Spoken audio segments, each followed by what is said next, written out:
Essas eleições que nós estamos vivendo, qualquer pessoa sabe, de um lado ou do outro, que são eleições importantíssimas para o destino do Brasil. O destino do Brasil é permanecer soberano, independente, dono do seu caminho, ou regredir à condição de subordinado do Fundo Monetário Internacional, subordinado dos grandes bancos que financiaram antigamente o Brasil e que naturalmente obtiveram lucros astronômicos. E que, aliás, os bancos brasileiros realizam a mesma coisa, têm lucros astronômicos. O destino do Brasil está sendo disputado. Qualquer pessoa bem informada sabe, às vezes não tem noção do que se trata, mas é disso que se trata, do destino do Brasil. Ora, desde pequeno eu aprendi a gostar de ouvir, eu aprendi a valorizar o debate. Em São Paulo, quando a família se mudou de Campo Grande para São Paulo, eu fiquei entusiasmado com um jornal que se chamava Jornal de Debates, de um senhor jornalista chamado Joaquim Pimenta. Ora, esses jornais não existem mais. O que existem, na verdade, são jornais da grande imprensa, televisões da grande imprensa, que não são muito dedicados ao debate. Ao contrário, fingem que debatem. Um órgão como Carta Capital é sério quando o Mino Carta diz que aposta e toma o lado da candidatura da Dilma, enquanto que os jornais como Estadão, Globo, TV Globo, Veja, fingem que são imparciais, quando na verdade estão com o Aécio desde que o Aécio era criancinha. Estavam com Carlos Lacerda, estavam com o FHC, estiveram com Collor. Eles sempre têm um lado que é o pior de todos. Então, eles são fingidos. Dão ideia de que são imparciais, dão ideia de que são neutros, mas na verdade eles têm o lado reacionário, pró-imperialista, o lado dos ricos, dos privilegiados, e que detestam qualquer movimento em direção à cidadania, em direção a direitos iguais, deveres iguais para todos. Por isso mesmo, o Aécinho, como diz carinhosamente um amigo de Presidente Prudente, quando foi pego na Blitz do Rio de Janeiro e que não quis fazer o exame de bafômetro, ele representa bem essa mentalidade da grande imprensa e da elite brasileira. Bafômetro é para pobre. Eu, se tenho advogado, eu, se tenho boas relações, por que eu vou fazer o bafômetro?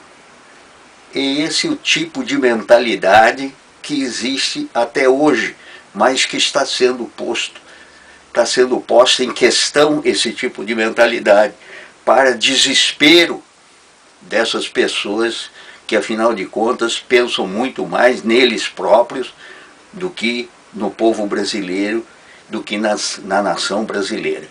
Pois bem, nessa época de São Paulo, eu me lembro que, ao começar a frequentar o curso de Geografia e História, eu olhava na Maria Antônia, na famosa Rua Maria Antônia, olhava no prédio, cheio de escadas, Florestan Fernandes subindo, descendo, outros professores, e invariavelmente o Florestan era seguido de FHC e seguido do seu outro assistente.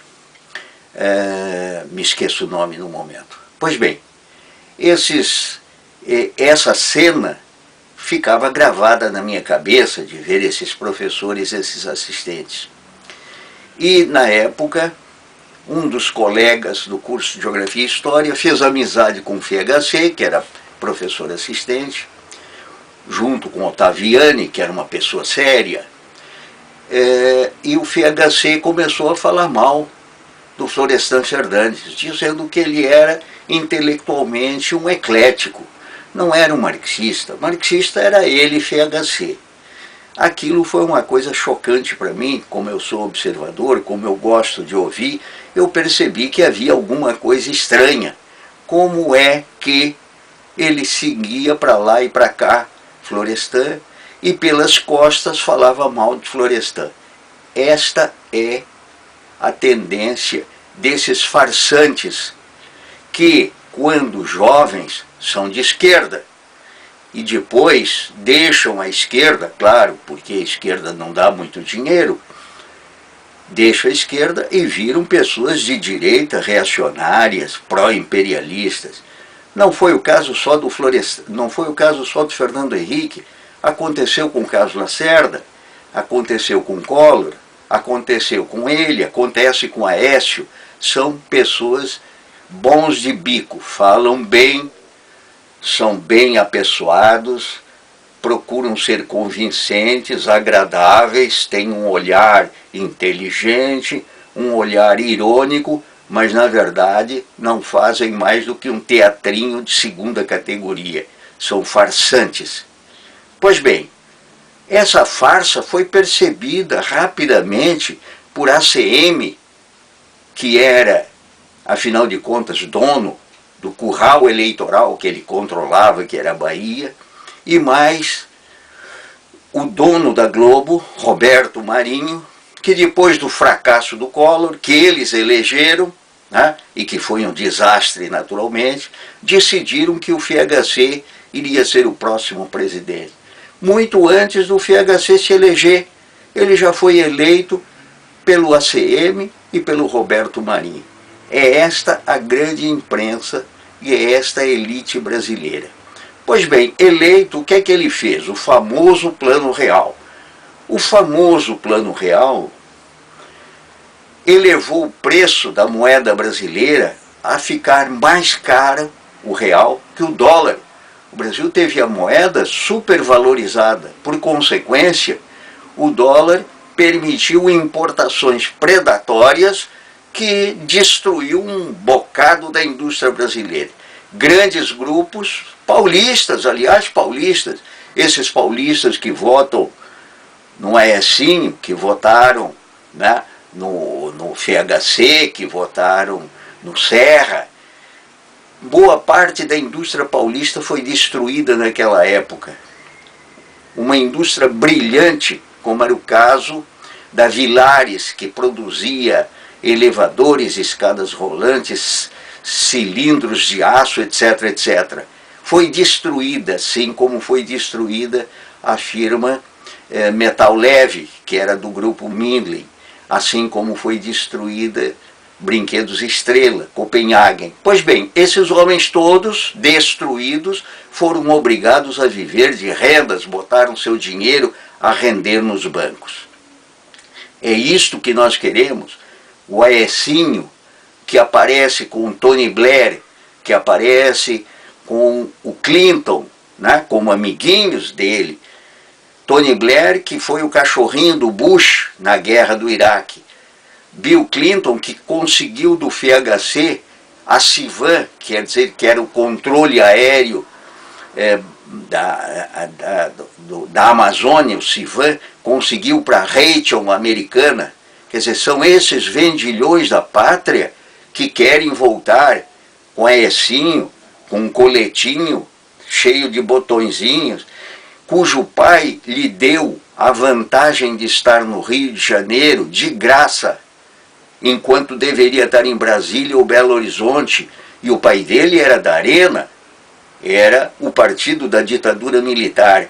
Por que é que ele não foi do partido do Tancredo, que era o MDB, do partido do Itamar Franco, que era o MDB? Ele escolheu o PSDB, escolheu o caminho do imperialismo. E o Armínio Fraga que ele escolheu é um operador do grupo que é o mais especulador do mundo, que é o grupo George Soros. Escolheu muito bem.